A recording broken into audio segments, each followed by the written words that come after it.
viewers, welcome back to Iha Designs. Gadwal fabric hand batik ചെയ്തിട്ട് നെക്കിൽ hand highlight ചെയ്തിട്ടുള്ള hand work ചെയ്തിട്ടുള്ള beautiful and budget friendly Gadwal silk batik printed unstitch suits collections ആണ് കാണിക്കുന്നത്. Price വരുന്നത് 1295.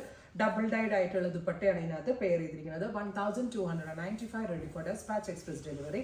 അടുത്തത് sapphire green, beautiful green tone with antique gold കളറിൽ വരുന്ന നെക്ക് ലൈൻ വിത്ത് ദുപ്പട്ട. കണ്ടോ, dupatta double dyed auto. 1295 ready for dispatch express delivery. എനിക്ക് തോന്നുന്നു ഇത് പ്രീ ബുക്കിംഗ് വേണ്ടി വരുമായിരിക്കും. അങ്ങനെ ആണെങ്കിലും നിങ്ങൾ കമൻറ്റ് ചെയ്യാട്ടെ കിട്ടാത്ത ആളുകൾ. ബ്ലാക്കിലൊക്കെ ആൻറ്റിക് വർക്ക് വന്നിട്ട് നല്ല രസമുണ്ട്. ഈ ബാത്തിക്കിൽ നല്ലൊരു സ്പാർക്ലിംഗ് എഫക്റ്റ് പോലത്തെ വർക്ക് വന്നിട്ട് നല്ല രസമുണ്ട്. ഡബിൾ ഡൈഡ് ആയിട്ടുള്ള ദുപ്പട്ട 1295. അടുത്തത് വരുന്നത് നല്ല രസമുള്ള മെറൂൺ, ബ്യൂട്ടിഫുൾ ഒരു ഡീപ്പ് മെറൂൺ ടോൺ. അപ്പോൾ ഇത്രയും ഷെയ്ഡുകളാണ് സ്പെഷ്യൽ സീരീസിൽ ആഡ് ഓൺ ചെയ്തേക്കുന്നത്. റെഡി ഫോർ ഡെസ്പാച്ച് ട്രൈ ചെയ്ത് നോക്കുക. താങ്ക്